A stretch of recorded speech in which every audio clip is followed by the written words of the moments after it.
Greetings, everyone. Your cartoonist pal Stan here for another episode of Random Encounters, the improv cartooning show where we use random encounter tables like the kind you find in Dungeons and Dragons and other tabletop role playing games, and dice to randomly select subjects and topics and mash them up together.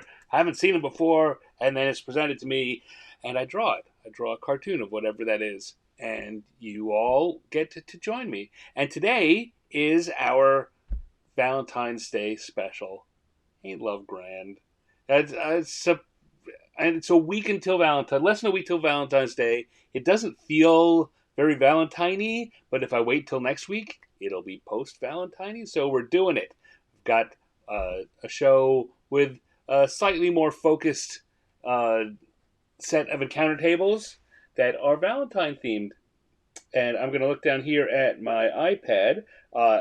Just those who wonder, I do all of my drawing here on an iPad Pro with an Apple Pencil and using the app Procreate.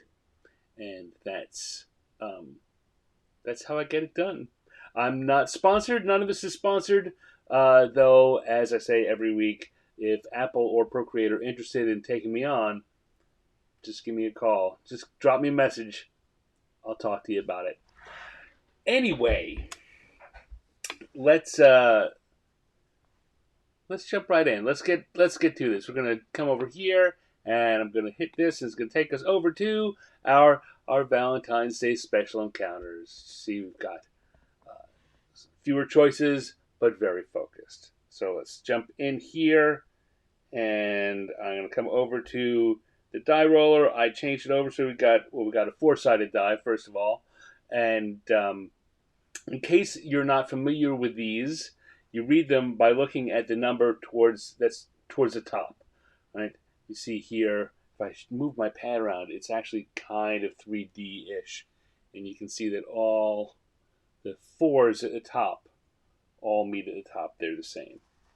Linnea, hello, Dale. Oh, Dale, I hope you and Cindy are doing well. I know Dale and Cindy live just in the greater Milwaukee area, and they just had some really bad weather pass through there. A lot of my friends from my time working in southern Wisconsin, that area where I live, just had some very bad thunderstorms and a tornado, at least one tornado, rolled through the area. So I'm glad to see you here, Dale. Hopefully Cindy is there on the couch with you, and you're both warm and dry and safe, and the bad weather hopefully has passed. Lemons are here, sniffles and all. Oh, I'm sorry to hear there are sniffles there at the Lemon household, but hopefully it's no worse than that. Let's just go there. Bad weather is past, says Dale. Good. Very glad to hear it. I'm glad for you. I'm glad for all my other friends in the area. In fact, for everyone in the area. But I've got a bunch of friends that are living in that broader area. So glad to hear that things went through, and you're on the other side of it. All right, let's go. Let's roll some dice here. Once, twice, third time a charm. We got number 3.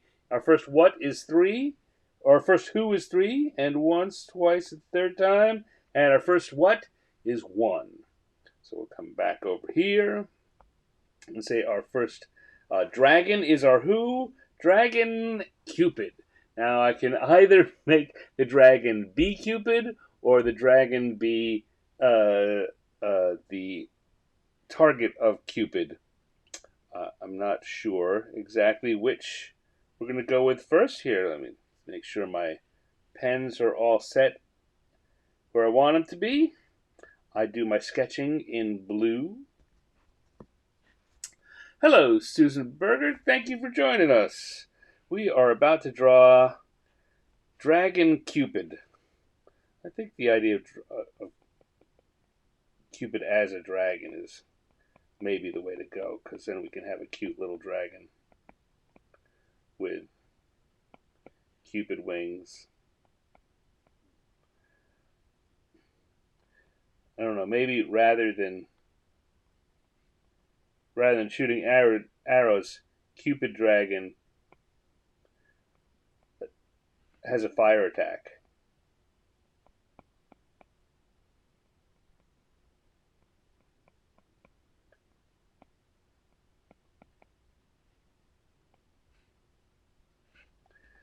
That would be a good loose drawing there. I'm going to make that smaller so we can maybe put our Dragon Cupid hitting someone.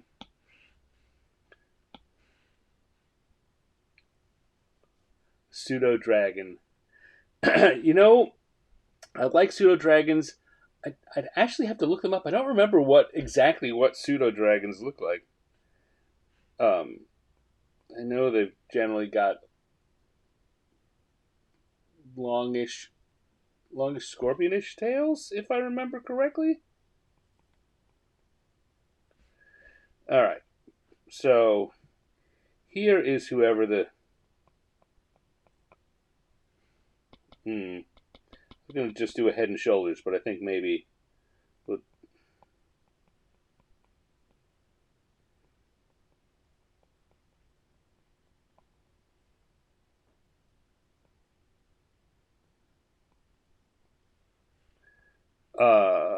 Okay, that's a little idea.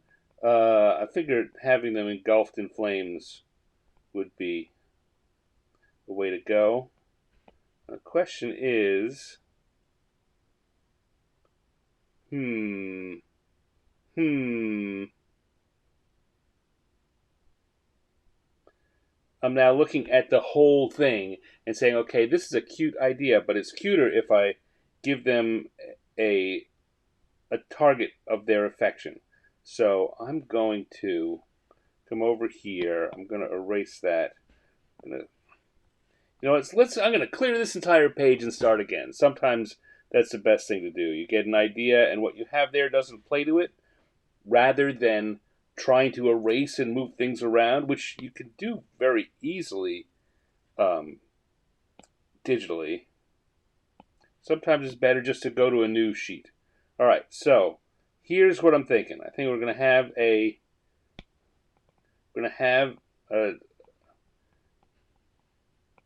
a character that so far I don't know what it is, that is going to be our character that's being cupided. If we're going to make it into a verb, and we're going to have over here an object of that character's affection, perhaps unknowing, and up here we're going to have our draconic Cupid, or dragon Cupid.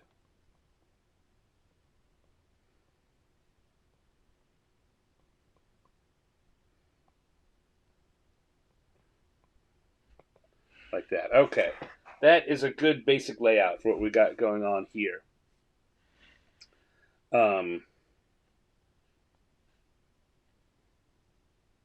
Now, who could be getting Cupided?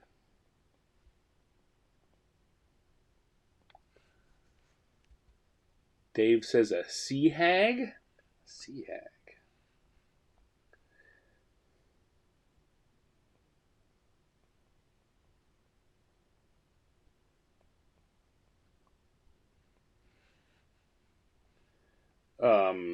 We could have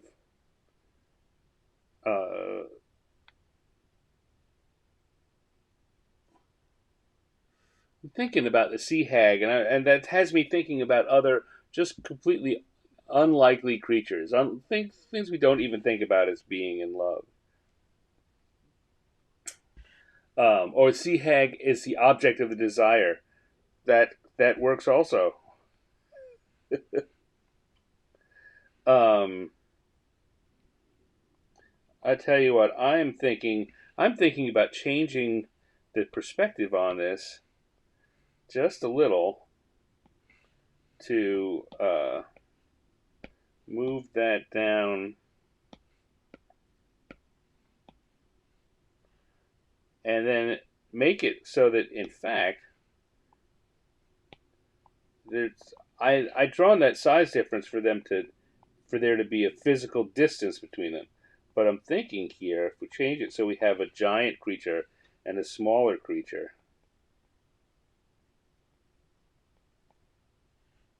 that could be fun too. So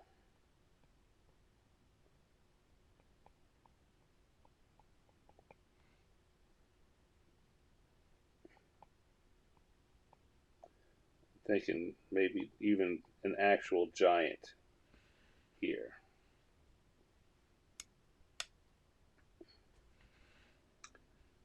And then what could be a small creature that we could have our giant be enamored of?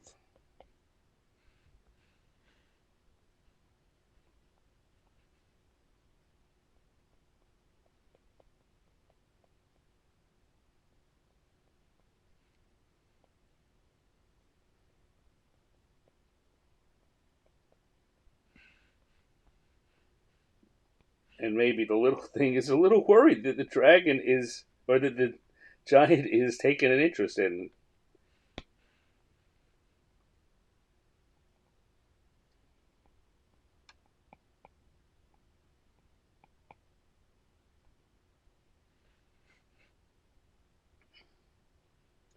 Tell you what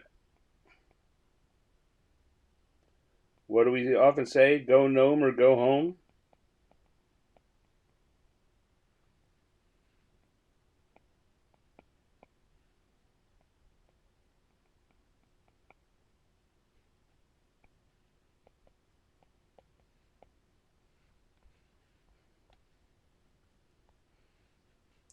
All right, that layout is now just a little odd.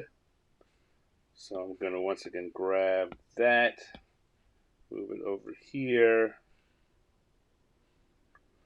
I can take the giant and make it a little more. Let's leave it off on the side a little. I can grab the giant and make it, no, come on. There we go. A little bigger still.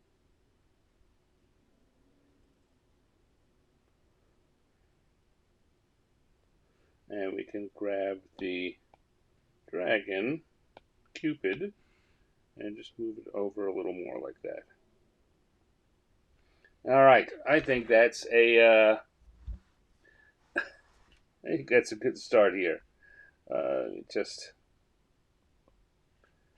make sure I get a couple of other.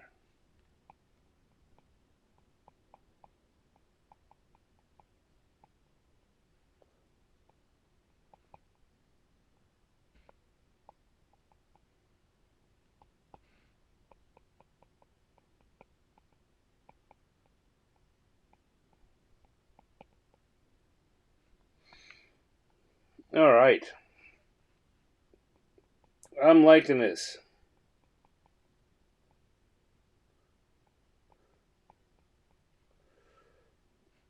Let's start with our. Let's start with the giant. So I come to the lines layer, and I'm going to grab the black pen here. We're going to draw our giant. I always say start with the line you're most confident in. For this giant, weirdly, I'm most confident in that nose.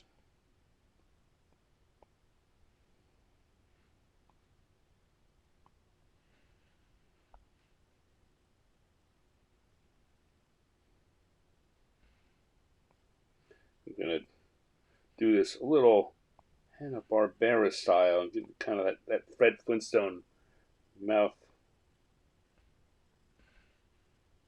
shape.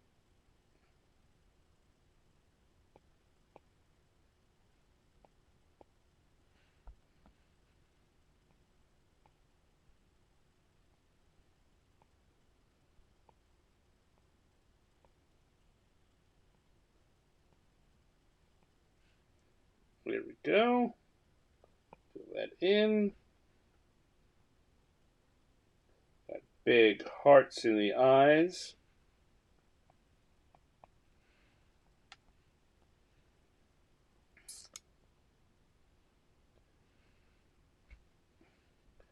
And gonna come over here.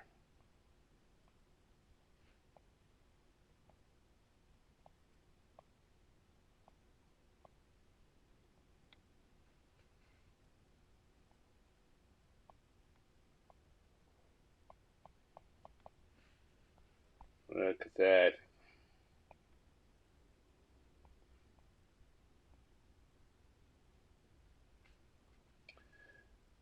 How's everyone else doing out there this fine Thursday? Aside from the weather scare, is all going well for you folks in the Midwest? And the lemons there down in the Texas area?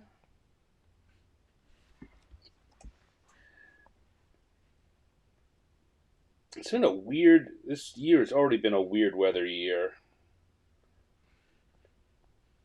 A lot of cold weather followed by a lot of warm weather, which is now getting followed by stormy weather.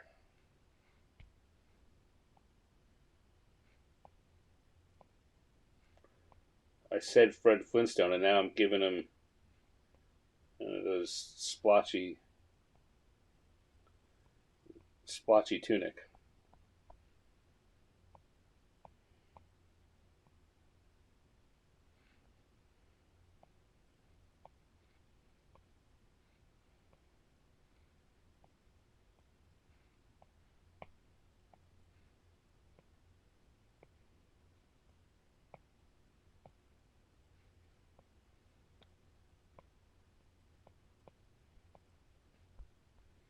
Go.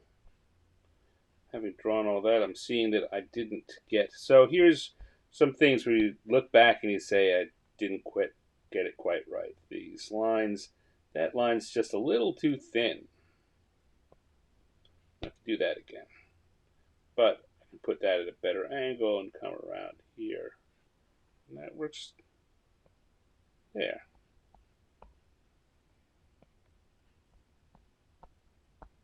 And meanwhile, we're going to come down to our gnome.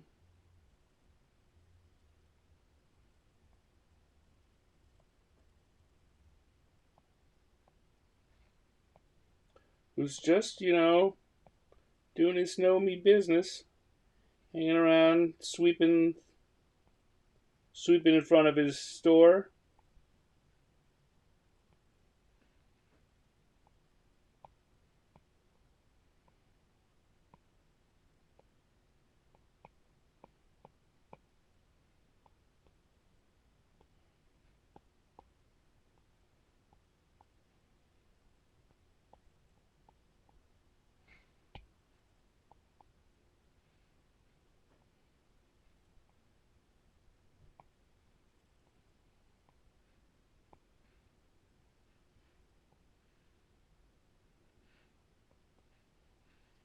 I guess I can get rid of that because we're going to put the broom.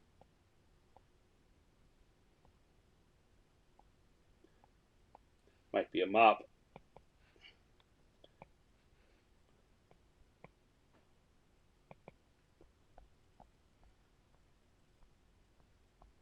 And over here, we're going to come to our Cupidity dragon.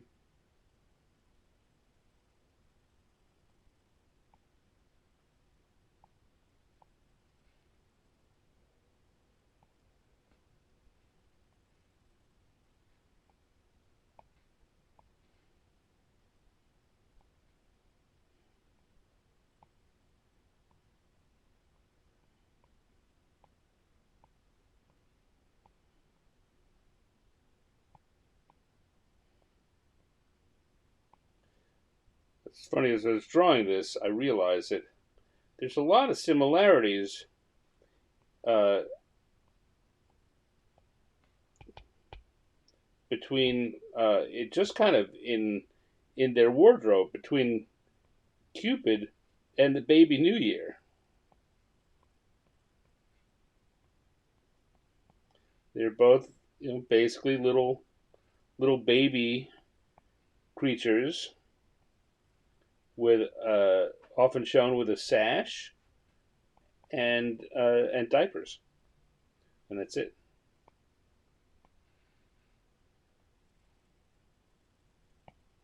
Of course, the type of wings are a little different, but otherwise.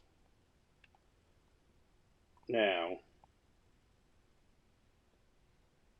we're going to have this giant is literally burning with love.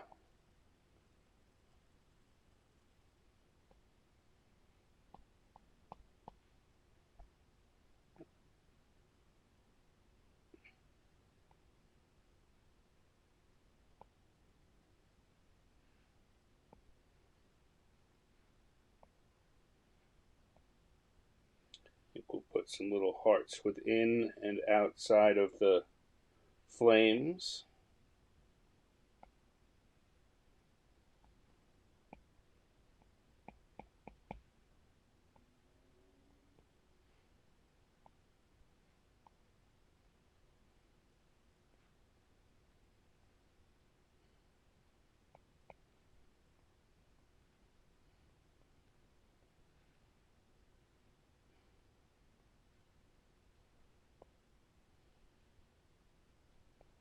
And just going to see how we're doing time wise.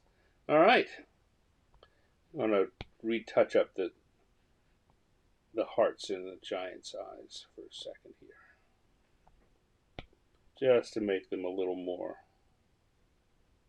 obvious.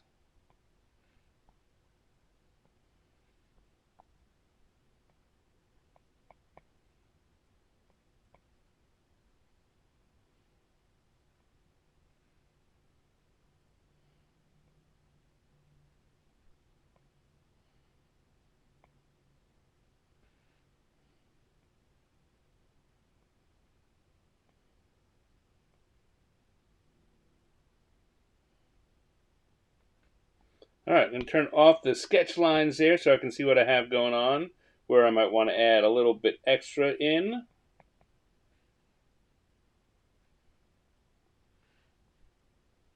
I think that's looking pretty good on its own.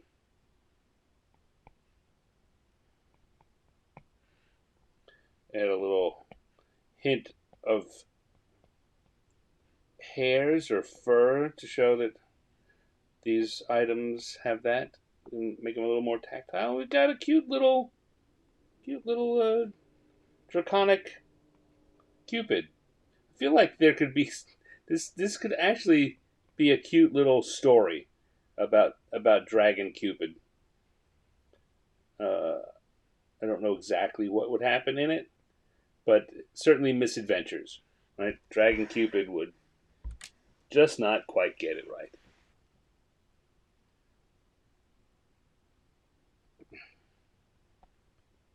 All right, that's looking okay. Let's throw some quick colors on there, and we'll move on. So we'll start. We'll go again and start with a giant. All right, got our gloaming brush.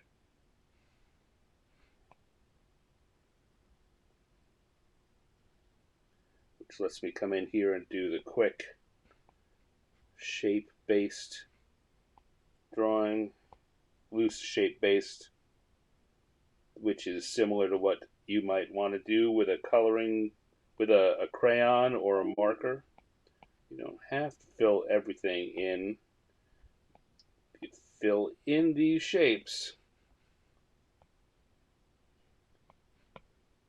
It's a little extra feeling of texture and shape.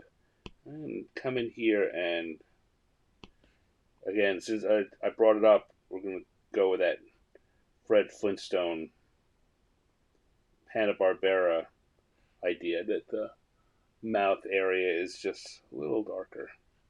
The idea of, I mean, except for the fact that, well, I guess they don't. They only do that on the men, Hanna Barbera. So I guess it is the idea of an uh, 5 o'clock shadow kind of thing. All right, I'm gonna put in. So if anyone asks, uh, don't mention Fred Flintstone. Just kidding. You can mention Fred Flintstone all you want. I think with this orange jumper with the brown spots, I don't think there's going to be any question. Anyone who's watched the Flintstones will know where the inspiration for that came from.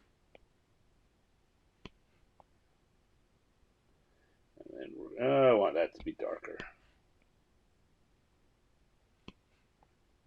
So it looks different color than the spots on the tunic.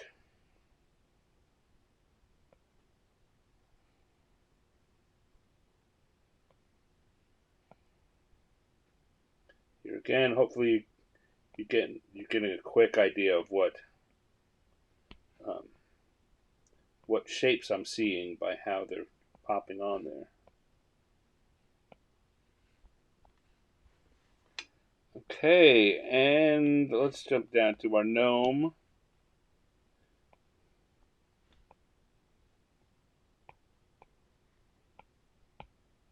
Definitely taken by surprise.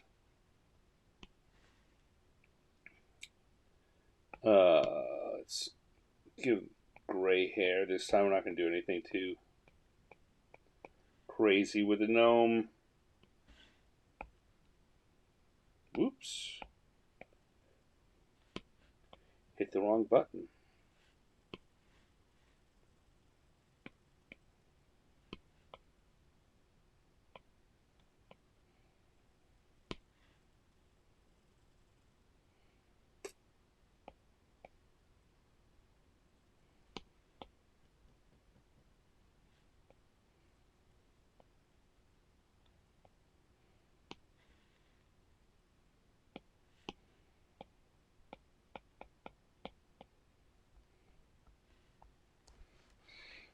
Go. I'm really digging this idea of the dragon cupid. I may have to see if I can come up with. Oh, it's a little too dark. Come up with some other ideas. I've got a week until it's actually Valentine's Day. Maybe I can come up with a dragon cupid comic idea and draw that out.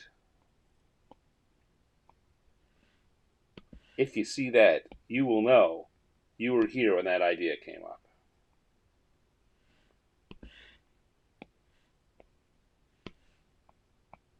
A little darker than that.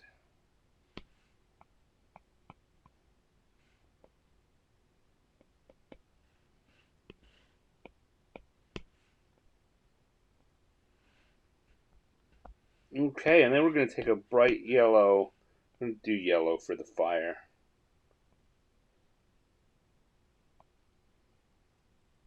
Kind of in a classic Marvel Comics Human Torch way, the fire that surrounds the Human Torch is yellow, while the hotter fire that is his body is red. And that's, I don't know if that's better, but it certainly is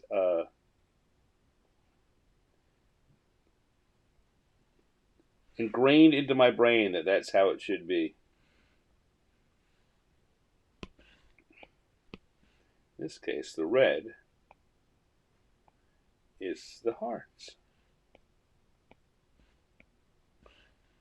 I think, though, I'm going to give the hearts in his eyes, they're going to be pink. And just like that, I come back here and switch back to my inking brush. I can stick a stand at the bottom of that because we have a special mission for Dragon Cupid.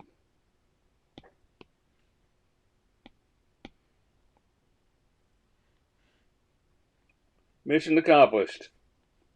Now you two have a good day. There we go. That is our Dragon Cupid drawing. I'm going to take a quick break to have a little sip of my drinking.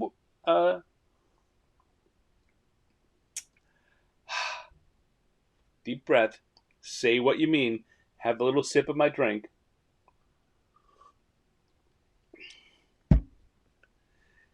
Dragon Shmoo. Well, shmoos are very lovable animals, Dave. Hunka hunka burning giant, says Dale. Standing next to my fire. Baby, you can light my fire. Oh, Stormcastle Comics, Gnome on the Rage. Thank you for joining us tonight. Glad to see you. So, there we go. Shall we get on to another drawing here? Yes, we shall. So, we're going to go from here and close that up. And we're going to turn on our random encounter tables, and time to move on to drawing number 2. So we're going to go back to the dice. That's not what I wanted to do. We're going to go back to the dice and roll one more encounter. Once, twice, third time's a charm. We got number 2 for our who. And once, twice, third time, we got a 2 also for our what. So let's come back and see what that means over on the tables. That's a rattling in lerv. I didn't quite know how to. Just writing in love didn't seem to really capture the right feeling, so I put in love. Just kind of, this is the idea is somehow this is a really over the top kind of love. That's what we're drawing here. We got a rattling, little anthropomorphic rat creature. In love, wildly in love. So let's see what to do here.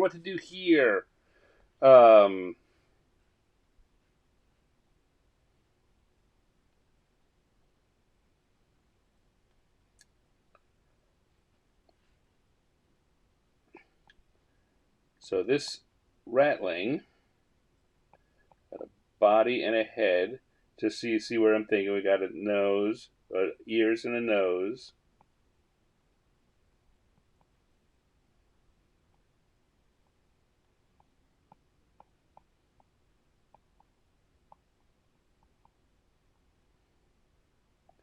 I think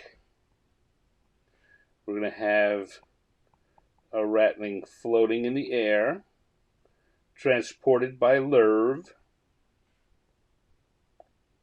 Again, I just throw some hearts around just to carry that. Now the question will be, what is our rattling in lerv with?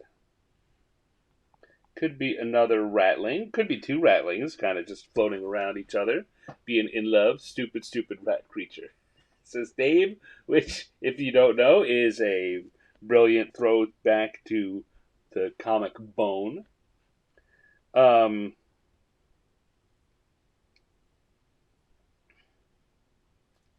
I'll tell you what my first thought is. My first thought is to make like a stinky cheese man, a cheese golem, and that's what the rattling is in love with. Who might not be. I don't know what's up with me. That all my drawings about love are one creature being in love, the other one being afraid of it. I don't, maybe time for some therapy. I don't know.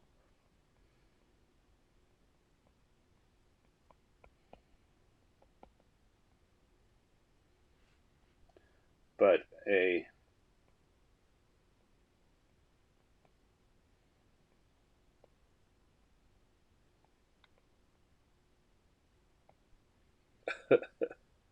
stinky cheese golem girl.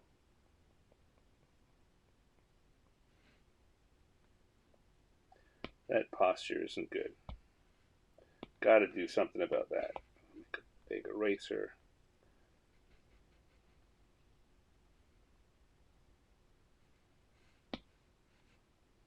Come back.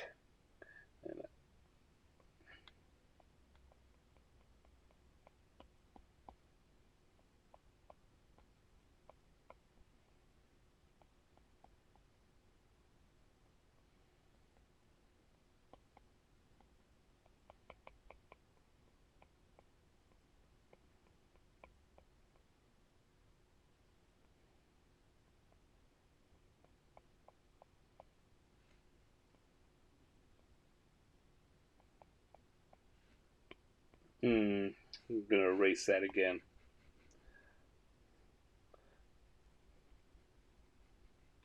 So there's always a question when you're doing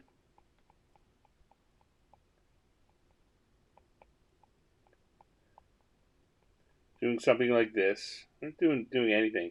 You want to, it's any cartoon you're building on. Uh,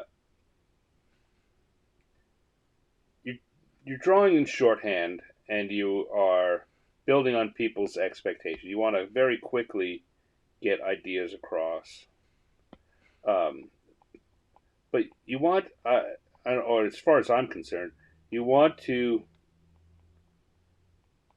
avoid going too deep into stereotype,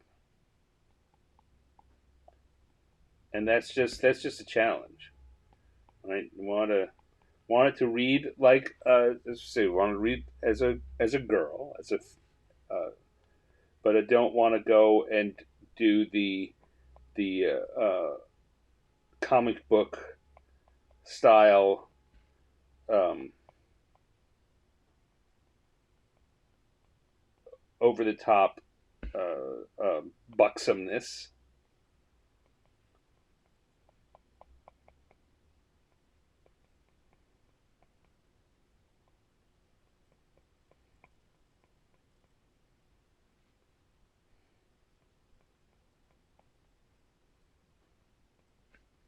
Here we go. The rough shape, and we can definitely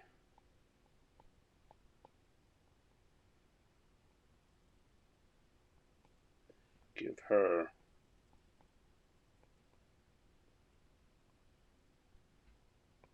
a nice hairdo. But in the end, she's just made of Swiss cheese.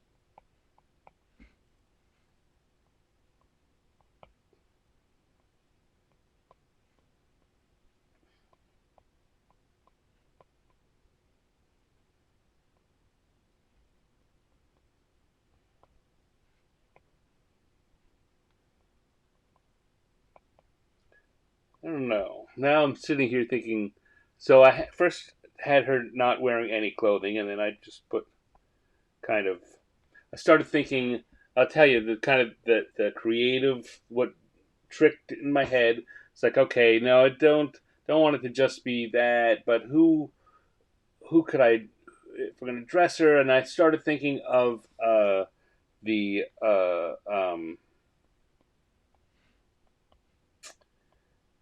the main uh, female character in Nightmare Before Christmas, Sally, and so I gave her that kind of uh, just uh, torn frock.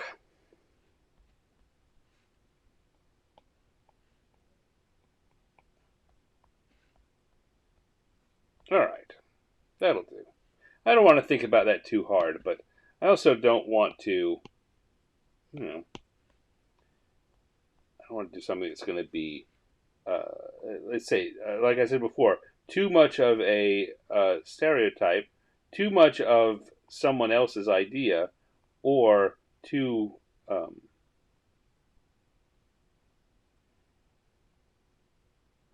too offensive, or offensive at all. Right? I don't want to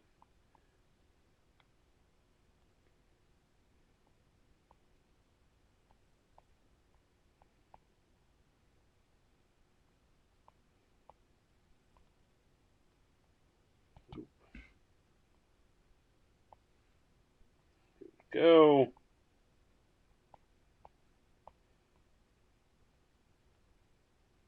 Hmm.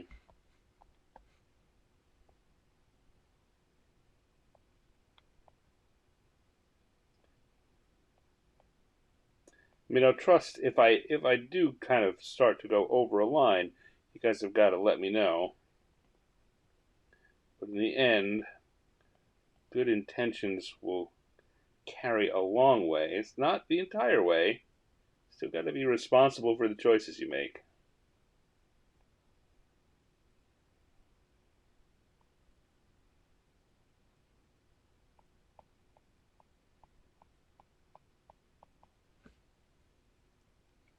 Hello, Lala. Welcome, welcome. We are in the middle of doing our second drawing here. We have a ratling in love with a stinky cheese girl.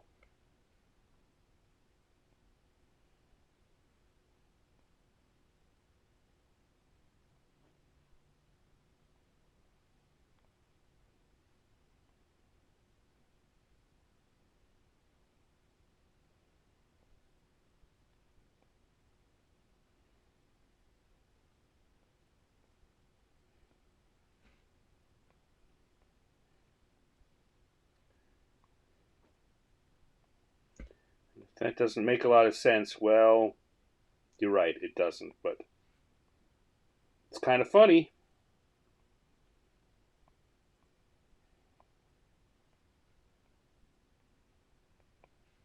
It's one of those ones that I'm not sure. Uh, we know how we got here. It makes perfect sense to us. I'm not sure how someone who comes to this later, after I finish these and post them online, put them up there for people to see. I'm not sure if this is going to be something that translates especially well, but that's, yeah. This show, this whole point is to have fun with the drawing, right? We're having fun doing a thing, and maybe it'll work out, and maybe it won't, and that's okay. And even if, like I say, even if it works out, even if this drawing comes out good, and I have no reason to believe that this idea is not going to come out good, and we're gonna like what we've got here. But it's entirely possible that someone who isn't here right now is just not going to get it.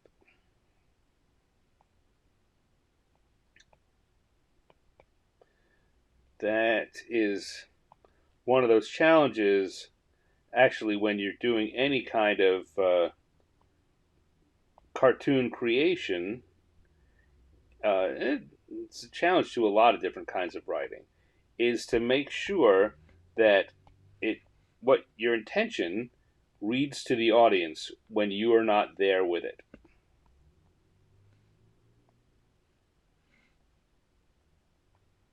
Why is there a stinky cheese girl? I don't know. Why not? Because we needed something for the rat to be in love with. Have any of you ever read weird? I mean, maybe not so weird that I would go to Nightmare Before Christmas because uh, um, there is a short story, a collection of little fairy tale stories um, by God. Now I'm suddenly blanking on the director's name. You know who I'm talking about? The director of Nightmare Before Christmas. Uh, not Danny. I went to the to the guy who does all the music for him, Danny Elfman. No, help me out. What's his name? I'm getting old. I'm forgetting people's names. I'm not forgetting. I'm just trying to do too many things at once. Uh, uh, Tim Tim Burton. Whew, I did it. I did it on my own. Uh, Tim Burton wrote a collection of weird little fairy tales called The Stinky Cheese Man. It's one of the stories is The Stinky Cheese Man, and the name of the collection is The Stinky Cheese Man and Other Stories. So, not so strange, really, that I think about putting our stinky cheese girl in a dress that's inspired by Sally from Nightmare Before Christmas. It's a Tim Burton connection. There we go. Now, if I turn off the lines, the sketch lines, I can see where I want to add a little bit of extra detail here and there.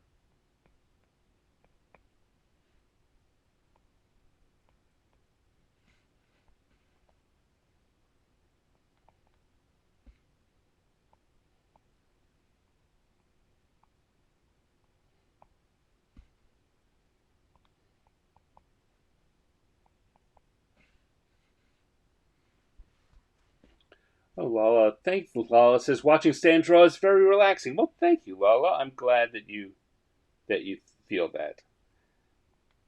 How are you doing? You're planning a big uh, online crafting event in the next few weeks. You wanna promote that here? You want to give a link to that in the chat? A-okay with me if you do. It looks super interesting. Anyone who's into crafting probably should check out Mommy Guide Inc. here on Facebook and elsewhere, um, and see what Lala has in store for folks with her crafting event. Gotta get those eyes just so we read right that they're closed. There we go.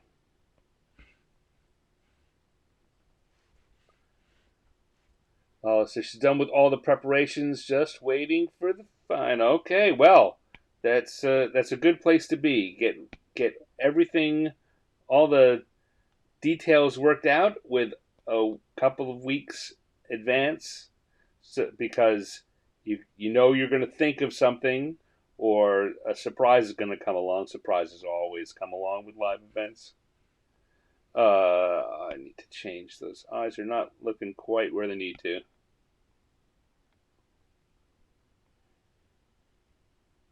All right, Stinky Cheese Girl and Ratling. We'll start with the Ratling because that is easy color-wise, easier one color-wise. We want to I'm going to have a blue-based gray fur.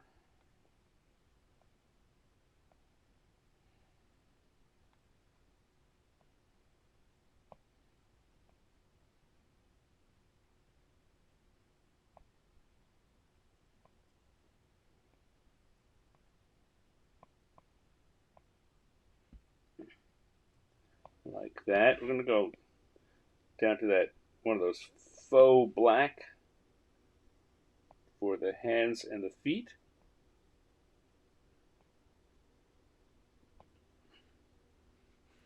And a nice pink for the tail. Think, and the nose, and the ears. And of course, red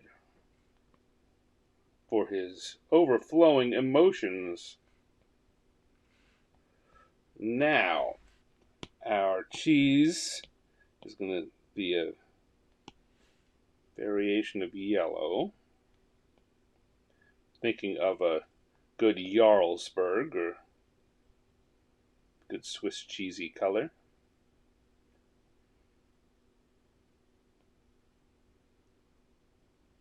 Probably going to want to go, in fact, I'm definitely going to want to come back in and highlight on this. The flat yellow is not going to be as good as if we come in with another yellow to highlight it up. Make sure that those the Swiss cheesy holes, Rita's holes.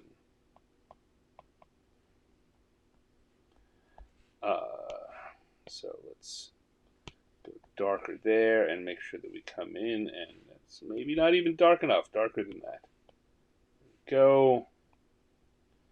Not all of the holes need to be darkly filled in. Swiss cheese, some of the holes are shallow and some of the holes are deep.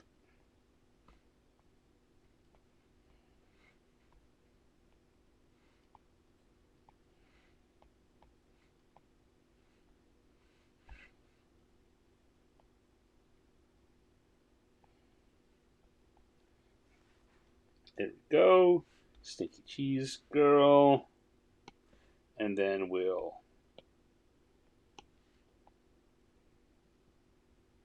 have that raggedy frock that she borrowed from Sally.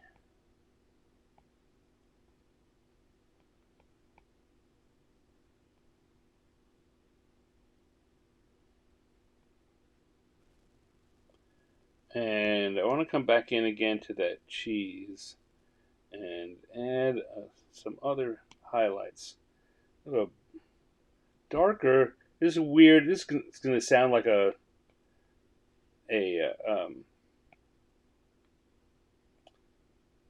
like I'm talking in circles, but I want it to be darker but brighter, more intense but a little brighter. This is not. Usually, I'm trying to get a shade that looks almost exactly like the one we've used, only a little darker, like it's a shadow on it. This is not the kind of shadow you'd get here. I definitely picked a brighter yellow, but that's to kind of help with that cheesy quality.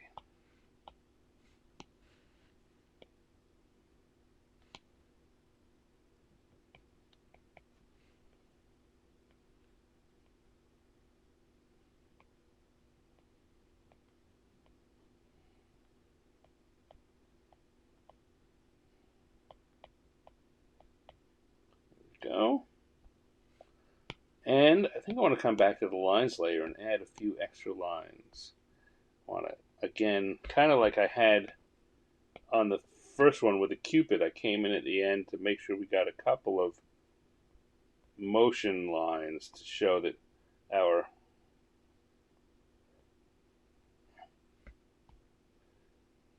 rattling is, don't want to do that. That was suddenly looking like a farty line.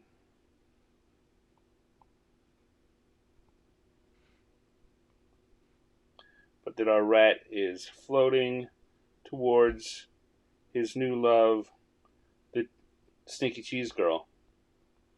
And maybe, let's come back here and grab,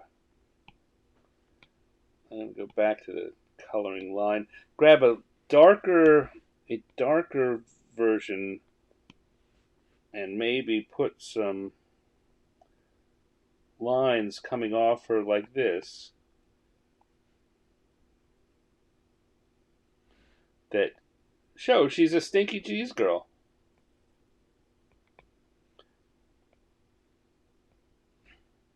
Or, she's not a stinky girl, but she's stinky cheese. And that is a big part of what's attracting the rattling. Stinky cheese.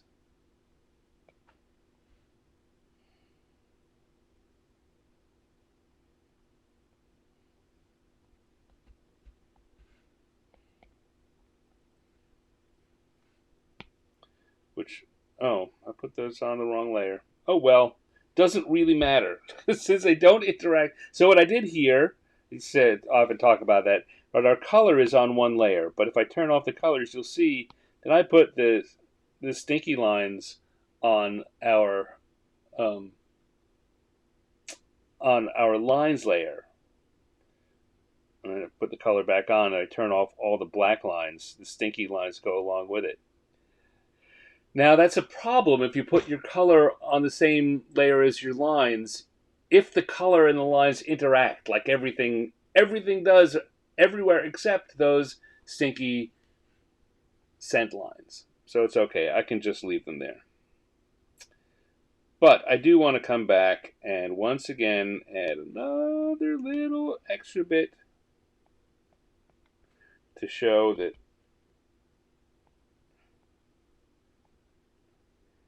it's the smell. And I can put my name, my stand down there. Because we have got, oh no, you know what? I need to put a little bit of color on that rattling. We've got everything else has shades. The rattling needs shading too. So we're going to just get a slightly darker version of that gray.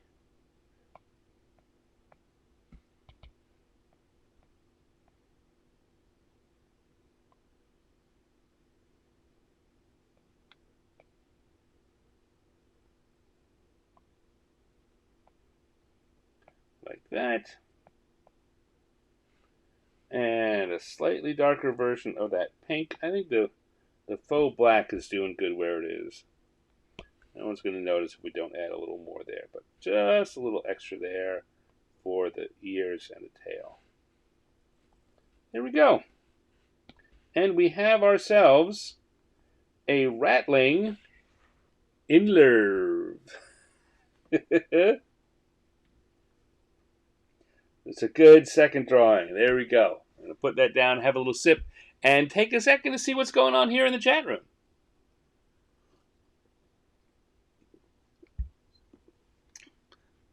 Does the cheese girl stand alone? Asks our friend at Stormcastle Comics and Collectibles. Not if the Ratling has anything to say about it. She was standing alone. There she was, just a walking down the street.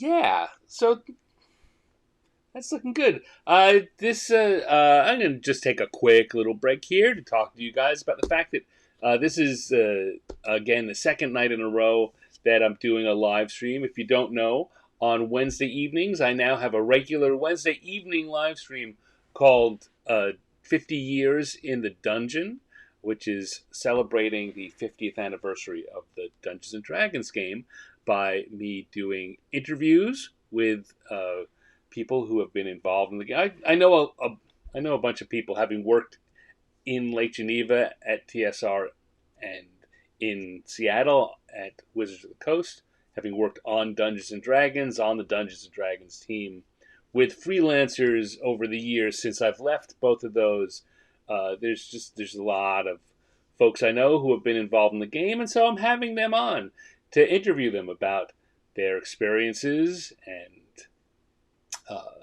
the history with the game. They're just kind of fun stories. If you've worked in games, you've got some fun stories.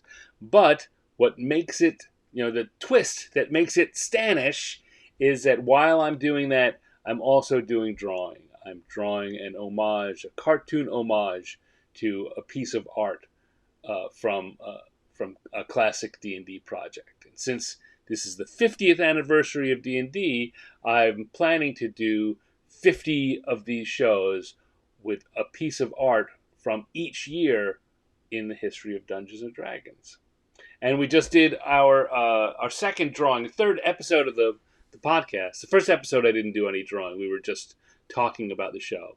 But I did the second drawing for 1975 last night. You can find that on this same channel. And I'm going to be posting the art from that soon. So if you enjoyed this show and you've got time open on your Wednesdays, maybe you want to join us there too.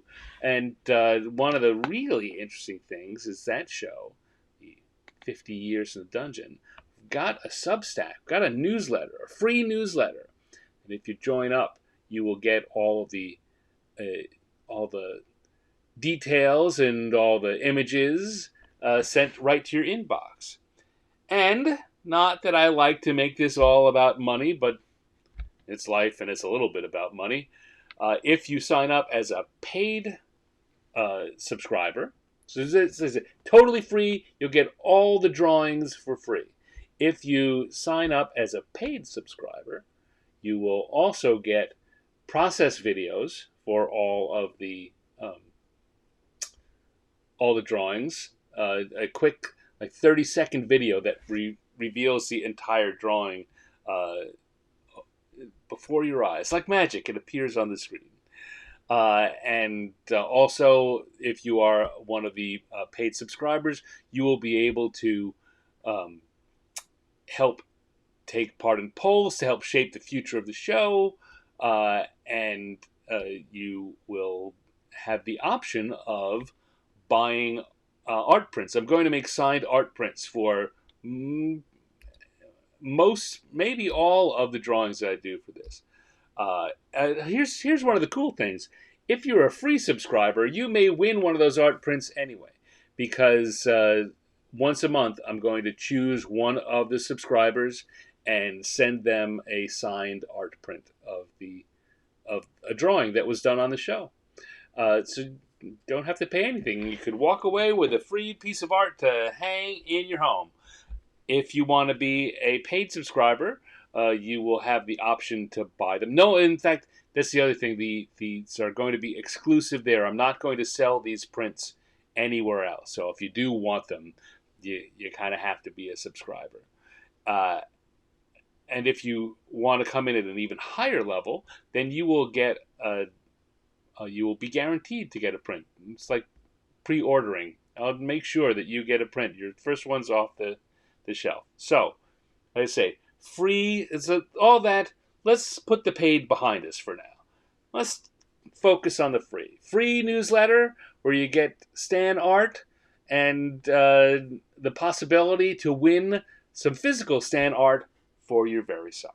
So go on over 50 years in the dungeon.substack.com. And I suppose that makes that kind of like almost like a sponsor, except that it's me, so it's not really a sponsor. I'm just telling you about something else I'm doing. There we go. We'll close that out. Get ready for round 3. Go back to the tables. All right, time for round 3. Let's roll those dice one more time and see what we get for our third random encounter, our third Valentine's random encounter, and what kind of trouble we can get in there. All right, here we go. Once, twice, third time, and we got a 1. Did we come up with a 1 last time? I don't remember. Was it once, twice, third time, and a 3? I have a feeling that may be an actual repeat. No, it's Umber Hulk and Secret Admirer. Ooh, Umber Hulk. We've had Umber Hulks here on the show before. These are those big insectoid hulking creatures, which is, then they're brown, which is why they're called Umber Hulks. But here we go. We're going to go to the sketch layer, come back, turn on our blue sketch, and inking brush. We're set for that. Okay, for those of you who may not remember, Umber Hulk, a D&D creature. I'm just going to zoom in here and do a quick body shape sketch for you. Right, they are insectoids. They've got a large body and an insectoid head with pincers and big, massive hands and legs. Is all kind of insectoid looking there, like that. There's a rough Umber Hulk shape. That's what an Umber Hulk is. But we got an Umber Hulk having a romantic dinner, which seems a little, incongruous for a big creature like that. So let's get that off the screen. We're going to clear this layer. All right, so we're going to draw here. We're going to want to have it's going to be a table. We're going to have big Umber Hulk sitting back here.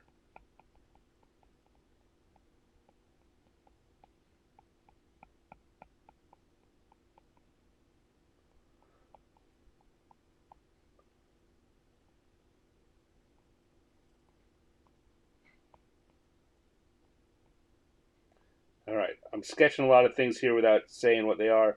I'm putting together our table. We're going to have a candle in the middle, and we've got wine glasses here, and right now I've given them both plates of spaghetti because, I don't know, spaghetti's a romantic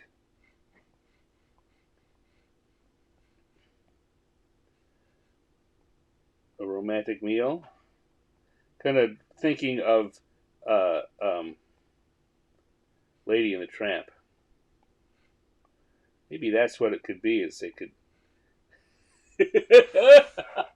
All right. No, I like this idea already. Sorry, I'm not going for ideas for you. I've come up with something that amuses me enough that I'm just going to do it. It's I'm going to make this a little smaller so I can have extra room. And I'm going to put another Umber Hulk here.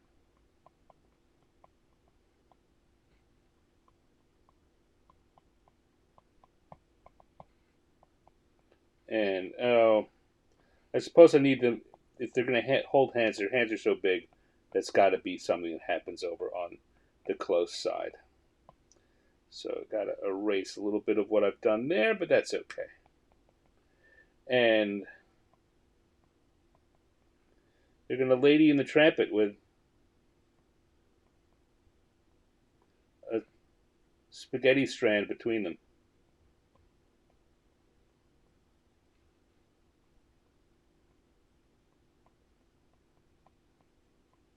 And one of the interesting things about Umber Hulks is they've got two sets of eyes. They've got two big, we've got here two big kind of insectoid eyes and two little more humanoid eyes, human-ish.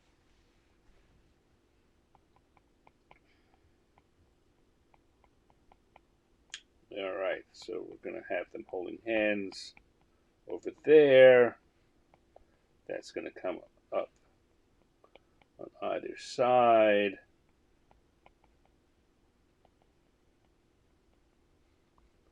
And same thing on this side.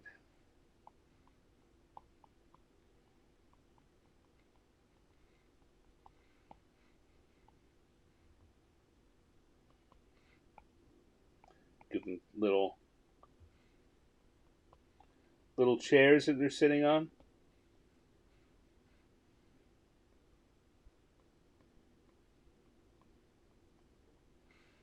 There we go. Oh, isn't that romantic? Isn't it romantic?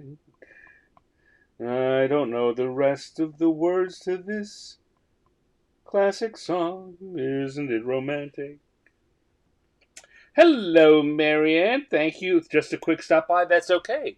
I appreciate a quick stop by. Thank you for stopping in and saying hi here on our Valentine's Day special. We've got a weird little Valentine's dinner that we're drawing. Okay, I think that as complicated as that is, I'm going to have to go with that sketch and make it work. Have you can see what I'm doing, right? Sometimes I like to go a little extra into the sketches so you can see it a little clearer. And sometimes I like to just go flying off without that, so it turns it into more of a magic trick. It reveals it as you go along.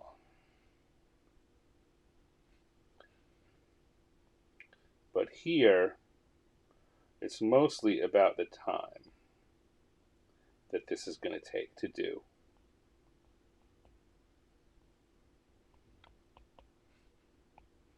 Okay. I want to show them holding hands like that.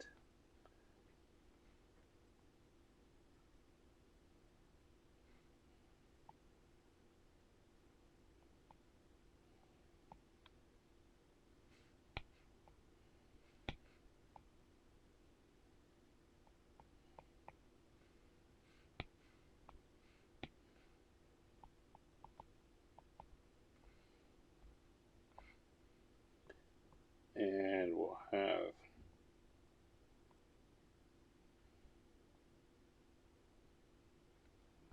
arm come up there.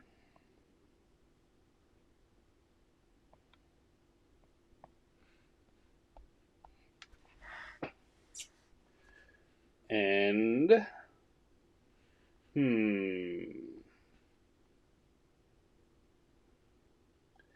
already seeing that maybe my sketch was a little too big on that head. There's a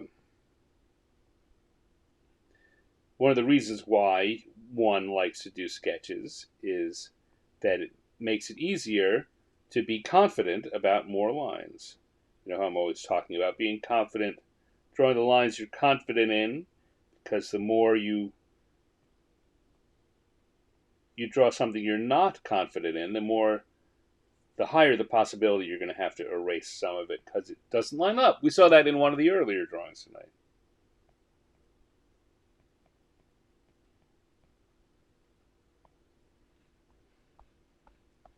But sometimes you can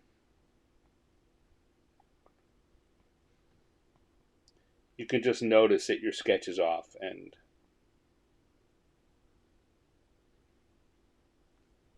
make an adjustment on the fly.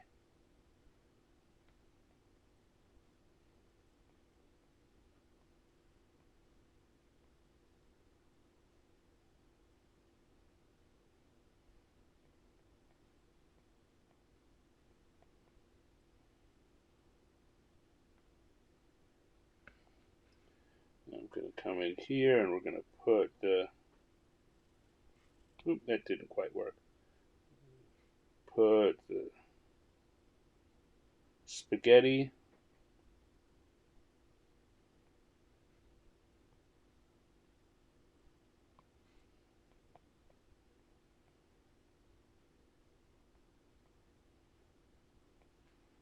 Now I feel like singing the Lady and the Tramp song.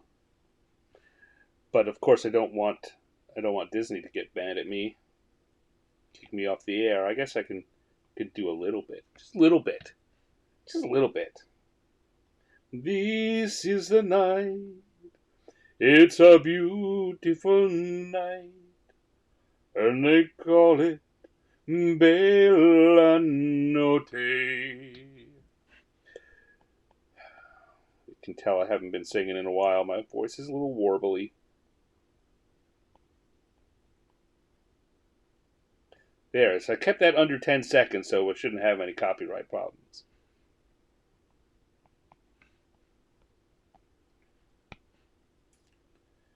And erase there, so we can come up with this one.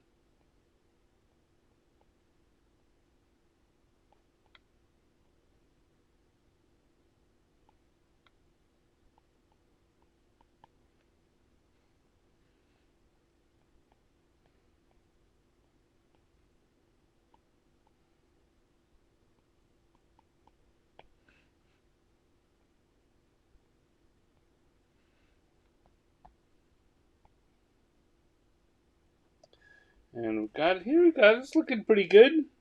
Got our two Umber Hulks at dinner.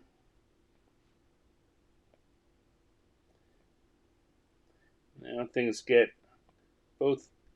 It's it's weird that things get easier because we've gotten the details out of the way, and a little harder because got to make sure things line up, and it's because it's so sketchy. I'm not 100% sure. We're definitely in the area of lines I'm not certain of here.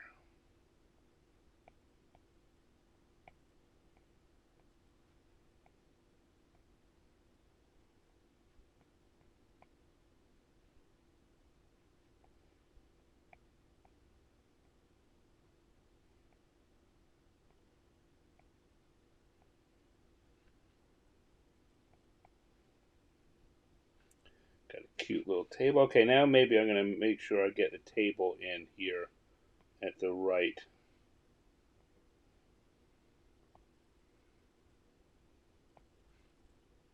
spacing.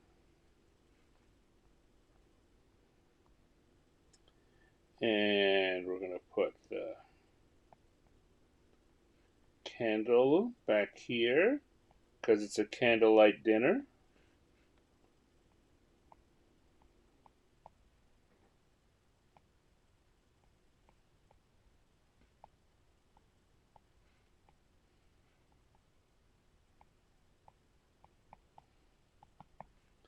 Our big plates of spaghetti. Suppose if they're not eating off one plate of spaghetti, the question is, how do they wind up chewing the same piece? But we're going to overlook that little detail.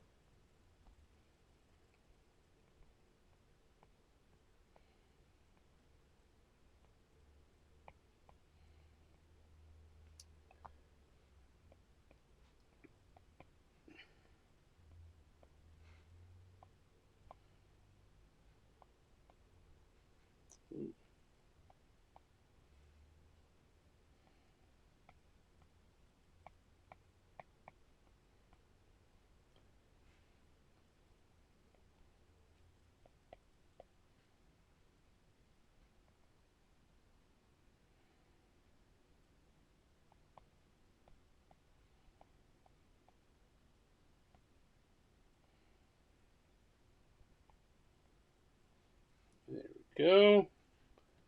Put the little hint on the um, chairs. I think we've got about what we need here. I'm going to be turning off the sketch layer in a minute. That's where I'll find out what I'm missing that I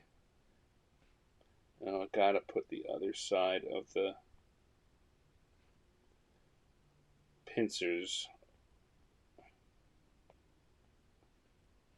out there.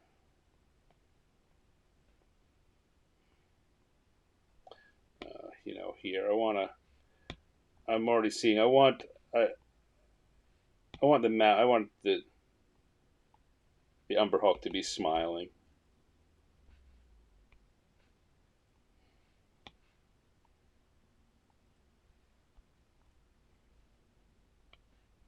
Over here again, also.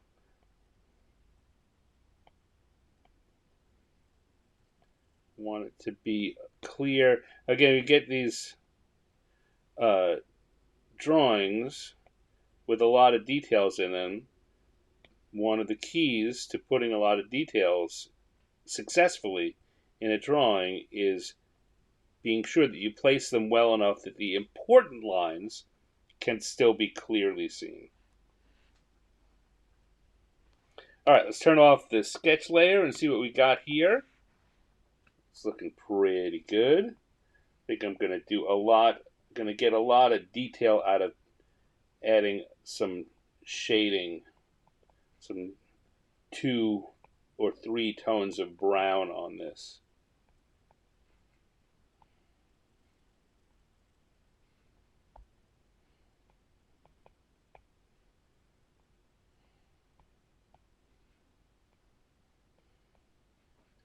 But, oh yeah, we gotta have the other hand there. There we go. That's looking okay.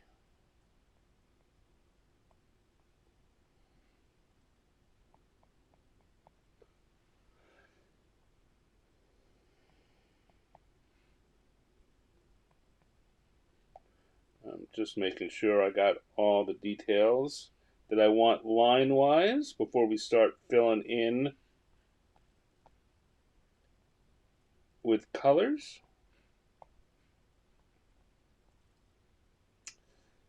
And I'm going to say yes, I do. If this was a finished or a more thoroughly rendered drawing, I'd have a bunch of things I wanted to do. But for our purposes, this is terrific. And there's a lesson that I think we all can learn, is to remember that things could always be better. I often use the saying, don't let the better be the enemy of the good, but in everything you're doing, particularly art-wise, remember that the purpose of it will help you make a lot of decisions. And this is supposed to be, we're having fun. This is a quick, fun drawing. So, Stan, don't get too hung up on the details here. Just let it be a quick, fun drawing. And from that end, I think we're doing good. So I'm going to stop putting lines down, and I'm going to start putting colors down. So I think that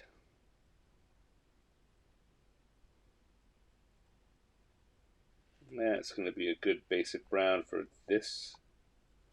I think I'm going to make an attempt. This maybe is more than I can easily accomplish, to make them 2 different kinds of brown, 2 different sets of brown. Maybe I'll make her a greenish tint at her base.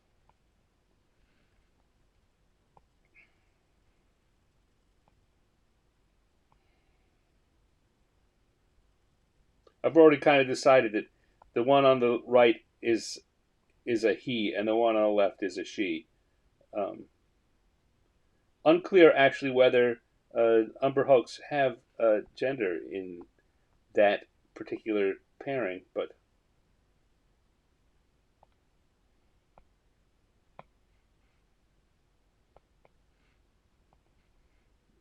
all right.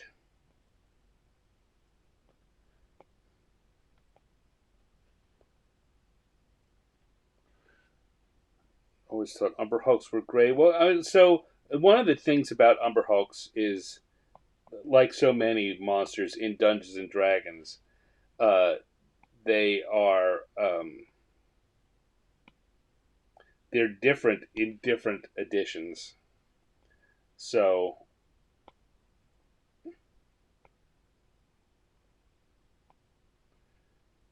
what color they are often depends on which edition you either first encountered them in art wise, or like which drawing of them, which monster manual drawing of them you like best, even if it wasn't the first one that you encountered. Like this insectoid angle on Umber Hoax. This is not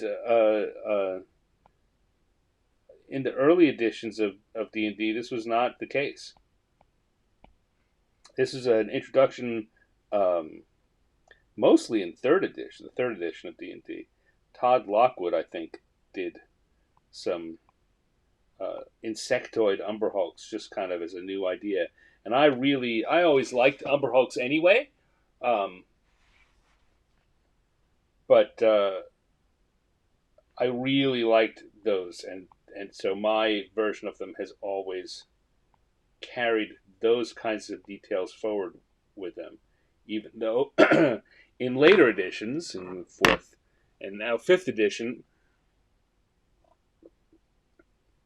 pardon me, Umber Hooks don't generally have quite as beetly a look. No, there we go.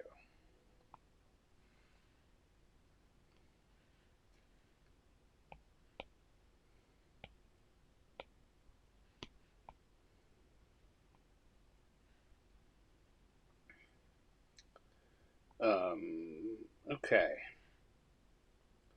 So what do I want? I want to go to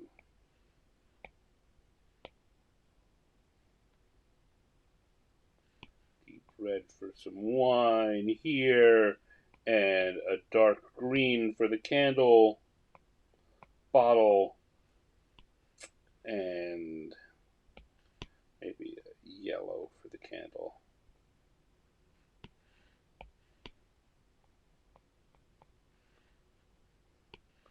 And speaking of yellow, we want something off yellow here for our spaghetti, maybe a little brighter than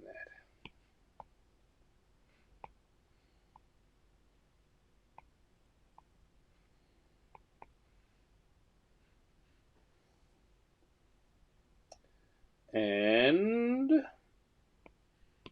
what I want to do here is I want to make the brush a little wider so that I can come. Oop, that's a little too wide.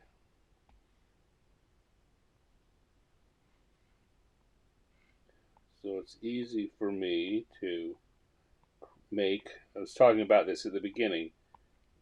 Make the red checkered tablecloth.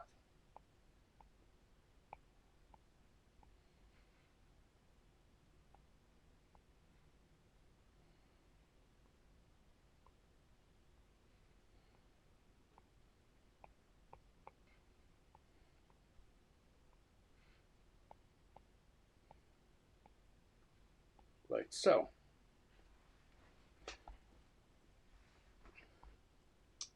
And what do I want to do? Well, now I want to come in and add a little bit of shading on all of these colors. So that I've got a lot of big open areas of dark brown. It's a lot very easy to lose the details. So, and I'm going to use my faux shadow to help to make the shapes pop a little more.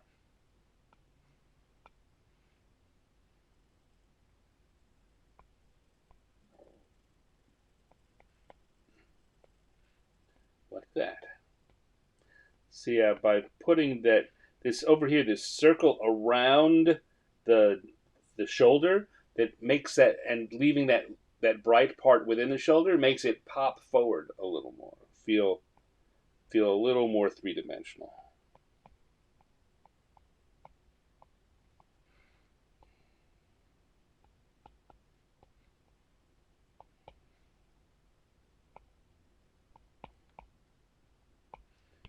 In fact, I'm going to want that one in the background just to be a little even darker than that, so it feels a little further away.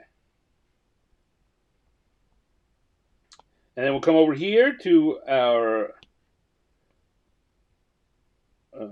other Umber Hulk and do a similar thing with a darker version of her carapace.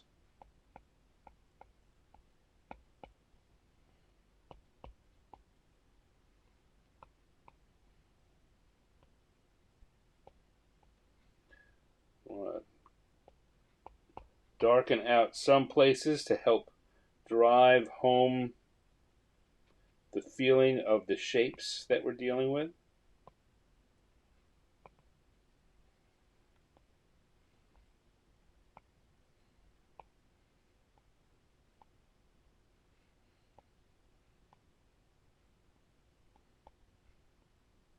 I feel that song coming on again. Can't do it. Don't want to tempt the Disney lawyers.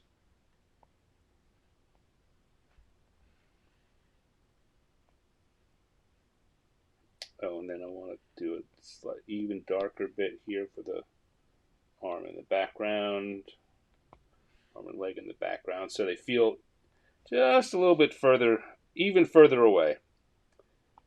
And, of course, the eyes. It's not dark enough. There we go. Oh, they're having such a nice romantic dinner. Do you guys have any Valentine's plans? I think most of the people here have sweethearts that they will likely be spending their Valentines with. Aww. Aww. There we go. We've got some Umber Hulks having a romantic dinner. Isn't that sweet?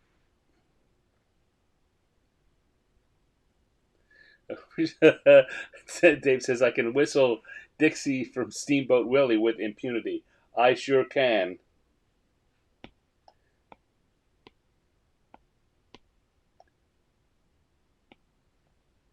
All right, well, let's come over here and put a stand in the corner. We will say we've got some Umber Hulks having a romantic dinner. Aww. Let me catch up here. Let me take a little sip and catch up here on what's going on in the chat. I'm very glad that you guys are having a good chatty evening. I was head down this whole time. This Umber Hulk thing really captured my imagination. I'm going to scroll back up again.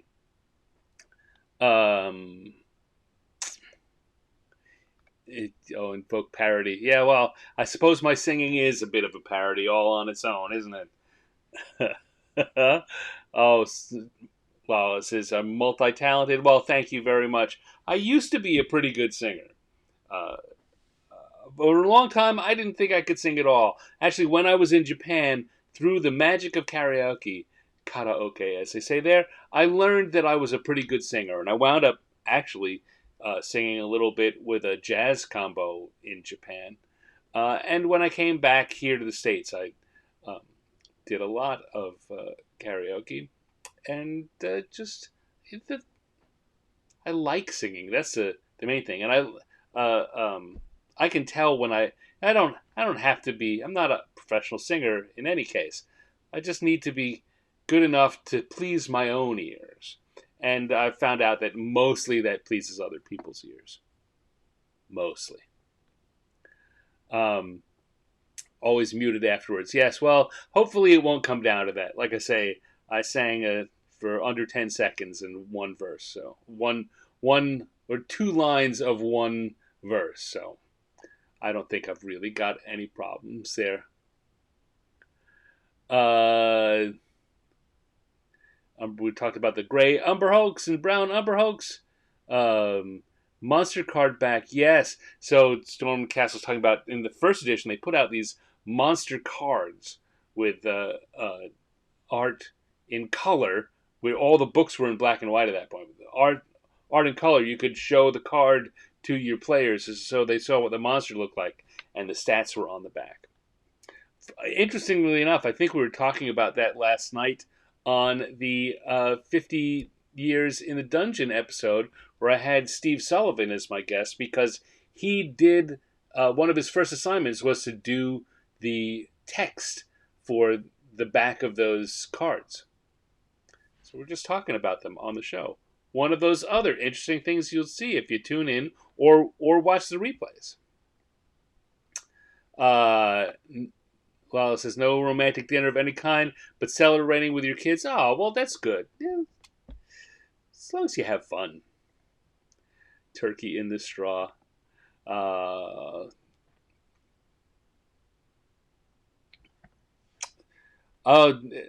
says, every home here has karaoke. Every home has a karaoke system? Oh my God, I'd never stop singing. I barely stop singing as it is, and I have to carry the tune in my head. Okay, let me just wet my whistle one more time. We'll go into the closing part of the show.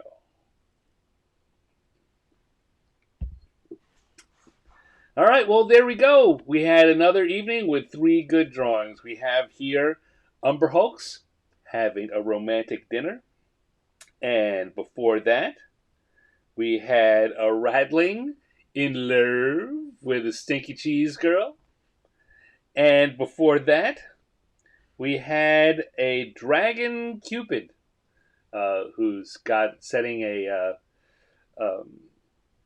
giant. So he's burning with love for a very surprised little gnome. You never know who you're going to fall in love with. It just happens. So that's what we did this week on our Valentine's Day special. So I want to thank everyone who came and showed up in the chat. We had a very good time. Lala and Dave and Linnea and Dale and Cindy and I forget who Storm Comics and Collectibles are. Sorry, Storm Castle. I never remember who you are in reality. I just see that come up. So, yes, but you. Susan Bergard was here for a while. Marianne was here for a while. And we all had a good time. There was a good fun in the chat. We did some drawing together. And it was a good Valentine's Day special. I'm going to remind you that if you like this, you can find more of my art on my Instagram. See, I'm all blurry now. Got to do something about that. Tech problems. My Instagram, instagram.com/Stanex. And where all of the drawings that I make, that I put out publicly anywhere, wind up being on the Instagram. So you'll see them there. If you really like my stuff and you want more than that, little behind the scenes stuff, you might be interested in joining my Patreon community, where, let's say, I send out. You don't have to go to the Instagram or anywhere. I will send all of the drawings that I make public to you to see. They'll just arrive in your email box, and you'll see them. You'll enjoy them. Hopefully, I mean, I'm not forcing you to enjoy them, but you'll have the opportunity. And if you join at a higher level, well, any level, any of the paid levels, you will get little messages from me and e-cards around the holidays. The higher levels, I actually will send you a physical holiday card and a holiday sticker. And if you join at the highest level that we've got going on there, you will get a physical sticker sent to you 4 times a year. So you get a brand new, and here we go. This was my holiday sticker for this year, a Year of the Dragon sticker. All the people who were paying members of the Patreon got that sent to them during the holidays. Lala has one. You know, a bunch of people in this room have one. You can tell people just how wonderful they are, how well they stick, and of course, how they've got nice little Stan art on them. Yes, I also want to remind everyone that I have the other show, 50 Years in the Dungeon, celebrating the 50th anniversary of Dungeons and Dragons. Every Wednesday night at 6 p.m., streams live, just like this. You can get in the chat room, and there is a free newsletter at 50yearsinthedungeon.substack.com. Sign up for that, and you will be entered each month into a chance to win a signed art print of one of the pieces that we draw on the show. In those shows, I am interviewing gaming celebrities, let's say. Don't know. You know what? I know that I feel this way, and almost everyone I know who's in the game industry, who has worked in it and is has their name on products that are known, are uncomfortable with the term celebrity of any sort, even if you preface it by saying gaming celebrity. Just as we don't feel very celebrity, if you know what I mean. But I for sure, everyone I've had on, everyone I'm planning to do, I respect their work. I've enjoyed working with most of them, and certainly enjoyed getting to know them. I'm happy to have the conversations that we're going to be having on the show. At the same time, I will be doing cartoon homages to classic pieces of Dungeons and Dragons artwork, and those are the things that you might be able to win randomly be selected to get an art print, a signed art print of those. And when you get there, there'll be information. There's paid versions of it, but again, I don't want to stress that. I would love it if you all came over and joined the Substack. Again, you'll get art sent to your email box. You don't have to watch a show at all. All of the drawings will get sent to your email box, so you'll get to see them. So, now that I've babbled on about that, I'm once again going to thank everyone for showing up this week. It's been a lot of fun. I will be back next Thursday with another 3 improv cartoons to do, though I won't know till then what they are. You'll be here. You can find out along with me, and as we've done in the chat today, get involved, make suggestions. So until then, thank you very much. Have a good week. Stay warm, stay dry. Good luck with the foul weather that's going around, and I will talk to you all very soon. Bye now.